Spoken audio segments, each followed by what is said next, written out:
नमस्कार। आप देख रहे हैं प्रेस बिहार और मेरा नाम है आनंदमयी। आज हम बात करने वाले हैं मजरूह सुल्तानपुरी के बारे में। अपनी शायरी के लिए मजरूह सुल्तानपुरी कहा करते थे, ये काम हम किसी तरह निभा तो ले गए, लेकिन ये बात जरूर है कि ना तो हम पूरी तरह शायर बन सके और ना पूरी तरह गीतकार। कमर्शियल फिल्मों में लेखन को लेकर उनके मन में किसी तरह की शर्म नहीं थी, फिर भी उन्होंने खुद को मिली फिल्मी ट्रॉफीज के साथ कभी तस्वीर नहीं खिंचवाई। मैं फिल्मी आदमी नहीं हूँ। 1 अक्टूबर 1919 को जन्मे मजरूह सुल्तानपुरी का पूरा नाम असरार उल हसन खां था। उनके पिता मोहम्मद हुसैन पुलिस में एक सिपाही हुआ करते थे। उनकी शुरुआती शिक्षा की बात करें तो अरबी, फारसी, उर्दू में हुई थी। साल 1993 में वो मौलवी, आलिम और फाजिल की पढ़ाई करने इलाहाबाद गए, लेकिन वहाँ से उन्हें निकाल दिया गया। उसके बाद उन्होंने हकीम बनने की ठान ली। 3 सालों तक उन्होंने लखनऊ में यूनानी दवाओं की पढ़ाई की। फिर उन्होंने वहाँ पर एक क्लिनिक भी खोला, लेकिन वो कुछ महीनों ही चला, क्योंकि उनके भाग्य में तो शायर बनना लिखा हुआ था। उस जमाने में लखनऊ अध्ययन और संस्कृति का केंद्र हुआ करता था। मजरूह ने मुशायरों में जाना शुरू कर दिया और वहाँ से प्रेरित होकर लिखना भी शुरू कर दिया। पहली बार जब उन्होंने मंच पर अपनी रचना पढ़ी तो उन्हें बहुत वाहवाही मिली। उर्दू के मशहूर शायर जिगर मुरादाबादी उनसे इतना प्रभावित हुए कि उन्होंने उन्हें अपना शागिर्द बना लिया। मानेक प्रेमचंद्र अपनी किताब Majrooh Sultanpuri the poet for all reasons में लिखते हैं, साल 1939 में जिगर मजरूह को अपने साथ लेकर अलीगढ़ गए, जहां उन्होंने युवा शायर को शहर के शायराना वातावरण से रूबरू करवाया। साल 1945 में वो प्रोग्रेसिव राइटर्स एसोसिएशन के सदस्य बन गए। कुलदीप कुमार ने द हिंदू के 20 फरवरी 2020 में एक छपे आलेख में कहा कि मजरूह सुल्तानपुरी द वुडेन हार्ट में लिखा कि असरार उल हसन ने बहुत कम उम्र में शायरी शुरू कर दी थी। उस समय वो नासिह के नाम से शायरी किया करते थे। फिर वो एक लड़की के इश्क में पड़ गए, लेकिन उन्हें उसका प्यार मिला नहीं। उसके बाद उन्होंने अपना नाम बदलकर मजरूह रख लिया, जिसका अर्थ होता है घायल। साल 1994 में कई बड़े शायर जैसे आह सीतापुरी, जिया सरहदी और जोश मलिहाबादी बम्बई में नाम कमा रहे थे। इसलिए जब अगले साल जिगर ने मजरूह को अपने साथ बम्बई चलने को कहा तो वो फौरन राजी हो गए। मजरूह बम्बई फिल्मों की वजह से नहीं, बल्कि वहाँ होने वाले मुशायरों की वजह से गए हुए थे। उन्हीं दिनों फिल्म निर्माता AR कारदार और संगीतकार नौशाद नए गीतकारों की तलाश में थे, क्योंकि स्थापित हो चुके गीतकारों ने बहुत पैसे मांगने शुरू कर दिए थे। कारदार और नौशाद ने उन्हें एक मुशायरे में सुना और उनके मुरीद हो गए। उन्होंने अपने फिल्म शाहजहां में गीत लिखने के लिए उन्हें आमंत्रित किया। मजरूह ने पहले तो इनकार किया, लेकिन फिर जिगर मुरादाबादी के कहने पर फिल्म के लिए गीत लिखने को राजी हो गए। मानेक प्रेमचंद कहते हैं, खुमार बाड़ा बंगवी और मजरूह सुल्तानपुरी दोनों को जिगर मुरादाबादी ने न सिर्फ ढूंढा था, बल्कि उन्हें अपना शागिर्द भी बनाया था। ये दोनों शायर 1945 में मुशायरों में हिस्सा लेने बम्बई पहुंचे थे, जहां कारदार और नौशाद की नज़र उन पर पड़ी थी और उन्होंने उन दोनों को शाइन कर लिया था। खुमार ने सहगल के लिए लिखा था, ए दिल ए बेकरार झूम, जबकि मजरूह ने सहगल के लिए लिखा था।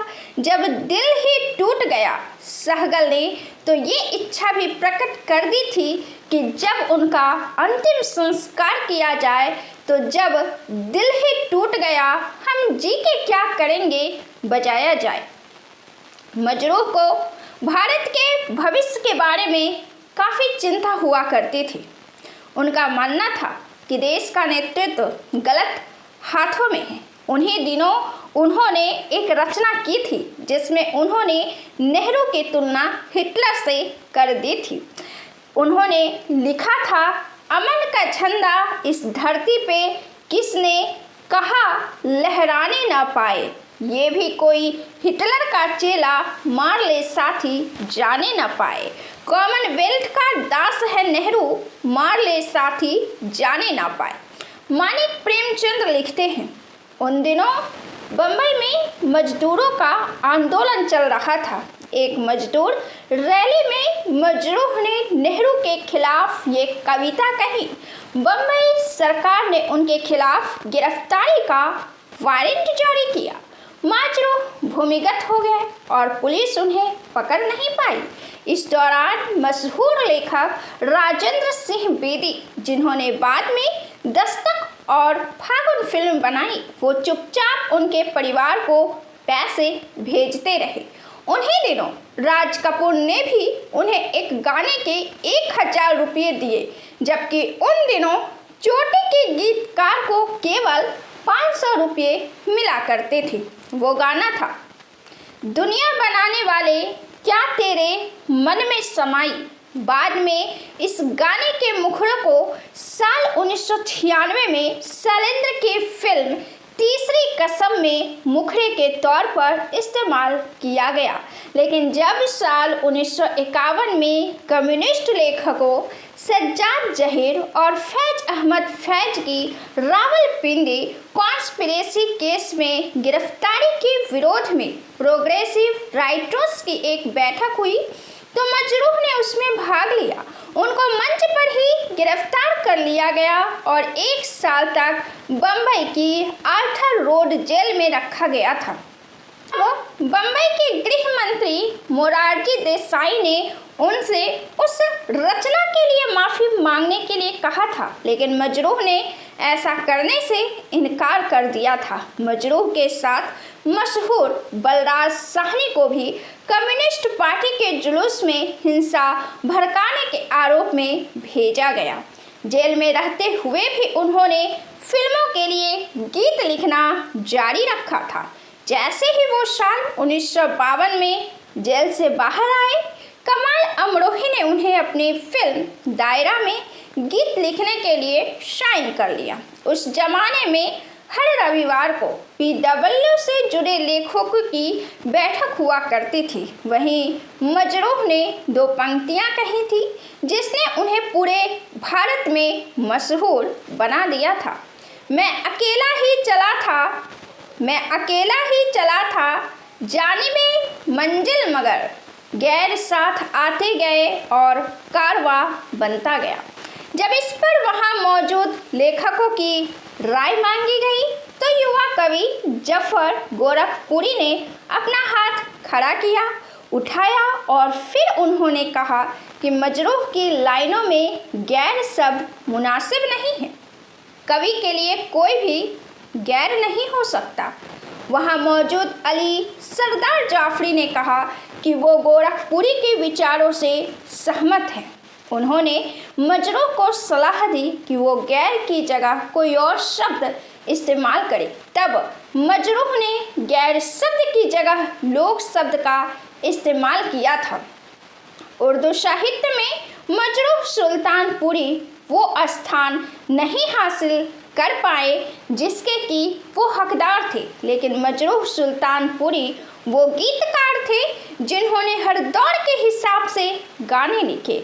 फिर वो जब दिल ही टूट गया, एक लड़की भीगी भीगी सी, बाबूजी धीरे चलना, प्यार में जरा संभलना, तेरे मेरे मिलन की रहना, आज पिया तो है प्यार दो, चुरा लिया है तुमने जो दिल को, ओ मेरे दिल के चैन जैसे गाने हों, या फिर 1990 के दशक के लोकप्रिय गाने राजा को रानी से प्यार हो गया, पहला नशा, पहला खुमार, आज मैं ऊपर आसमां नीचे, इन सभी को शब्द मजरूह सुल्तानपुरी ने ही दिए थे। उर्दू के जाने माने समीक्षक प्रोफेसर वारिस किरमानी अपनी किताब कुल्ह काज का बागपन में इस बात का जिक्र करते हैं कि यही हाल अंग्रेजी साहित्य में सैमुअल जॉनसन और थॉमस ग्रे का था। उर्दू साहित्य में मजरूह को ऊंचा मकाम न मिलने की वजह है उनका साहित्य कम लिखना। फिल्मों के लिए उन्होंने बेइंतहा लिखा है, लेकिन फिल्मों के बाहर उनकी रचनाओं की संख्या 150 से भी कम है। जाने माने पत्रकार सुभाष राव युग तेवर के जनवरी-मार्च 2020 के अंक में लिखते हैं, साहित्यकार लोग अक्सर फिल्मी गीतकारों को गंभीरता से नहीं लेते हैं। मेरा मानना है कि यह सही नहीं है। शैलेंद्र, शाहिद, शकील बदायूनी और मजरूह की रचनाएं आम लोगों के दिल में सिर्फ इसलिए नहीं बस गई थी कि वो तुकबंदी किया करते थे।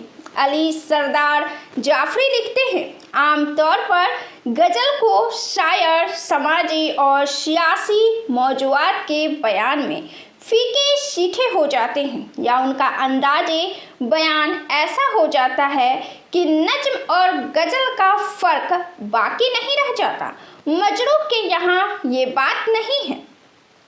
मजरूह सुल्तानपुरी ने साल 1948 में राज कपूर की फिल्म आग के लिए गाने लिखे थे। राजीव विजयकर अपनी किताब मैं शायर तो नहीं में लिखते हैं, एक बार मजरूह नरगिस के साथ आग के सेट पर गए। जब उन्हें राज कपूर से मिलवाया गया तो उन्होंने उनसे एक गाना लिखने की फरमाइश की। उन्होंने उसी समय वो गाना लिखा। रात को जी चमके तारे।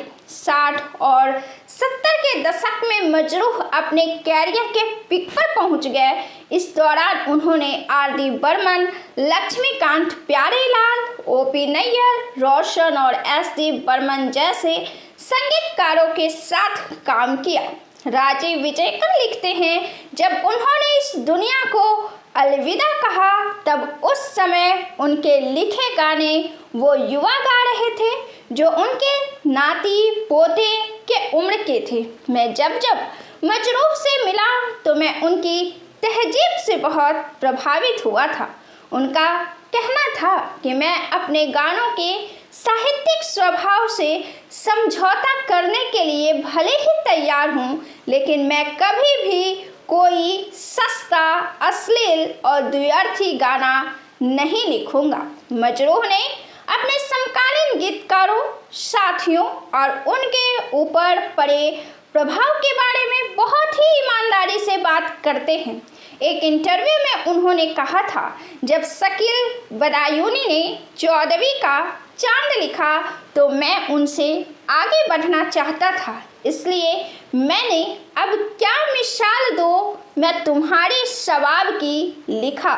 जब शाहिर ने लिखा चुरा न ले तुमको ये मौसम सुहाना, मैंने उसकी टक्कर में लिखा इन बहारों में अकेले ना फिरो, राह में काली घटा रोक ना ले। मदन मोहन और सचिव देव बर्मन का संगीत उन्हें बेहद पसंद था। उन्हें देवानंद पर फिल्माया गाना हम बेखुदी में तुमको पुकारे चले गए भी बेहद पसंद था। उन्हें इस बात से निराशा हुई थी जब उस गाने को कोई पुरस्कार नहीं मिला था। फिल्म जगत के कई गायकों ने अपना पहला गीत मजरूह का गाया था। सुधा मल्होत्रा के फिल्मी कैरियर का पहला गीत मिला गए नैन मजरूह ने ही लिखा था। उसी तरह संगीतकार के रूप में उषा खन्ना की पहली फिल्म दिल दे के देखो के सारे गीत मजरूह ने ही लिखे थे। मोहम्मद रफ़ी के साथ गाया के.एल. सहगल का अकेला गीत मेरे सपनों की रानी मजरूह ने ही लिखा था।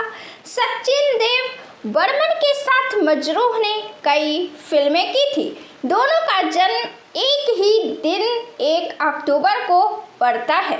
दोनों पान और शरारती गाने बनाने के शौकीन थे। अंटारा नंदा मंडल अपने लेख mischief and melodies with एस.डी. बर्मन में लिखते हैं, कल्पना करिए, हीरो पूछ रहा है आंचल में क्या जी, और हीरोइन जवाब दे रही हैं अजब सी हलचल जी, और उन दिनों का कड़ा सेंसर इसे पास भी करा रहा है।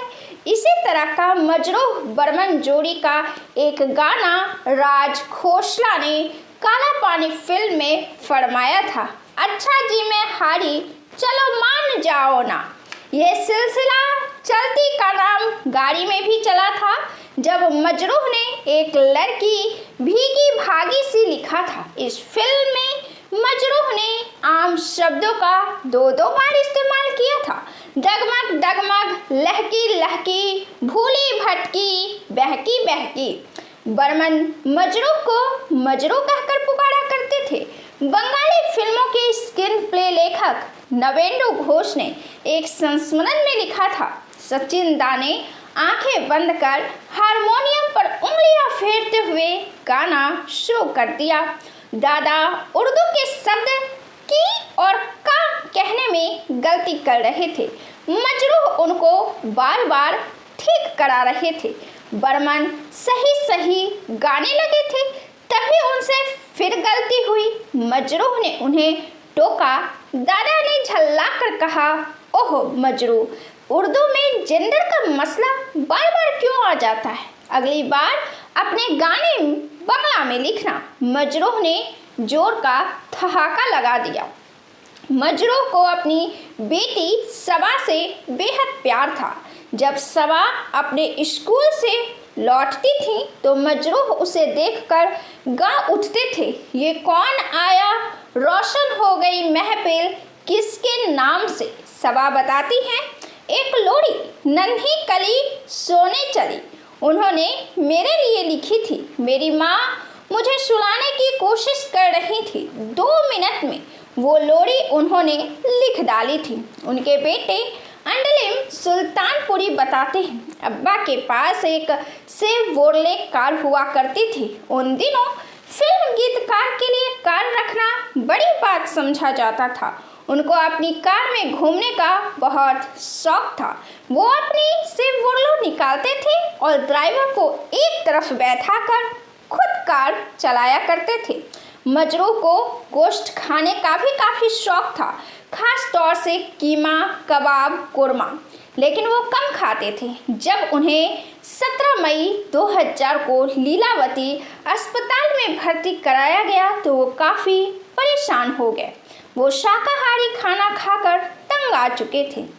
3 दिनों बाद जब उन्हें घर जाने की अनुमति दी गई तो उनकी जान में जान आई। उन्होंने अपना पसंदीदा खाना खाया ही था कि अगले दिन उन्हें फिर अस्पताल में भर्ती करवाना पड़ा। 24 मई 2000 को इस गीतकार ने अंतिम सांस ली। उर्दू के मशहूर आलोचक गोपीचंद नागर ने लिखा, ये दुख की बात है कि मजरूह के जाने के साथ प्रोग्रेसिव दौर की गज़लों का मीर तकी मीर चला गया।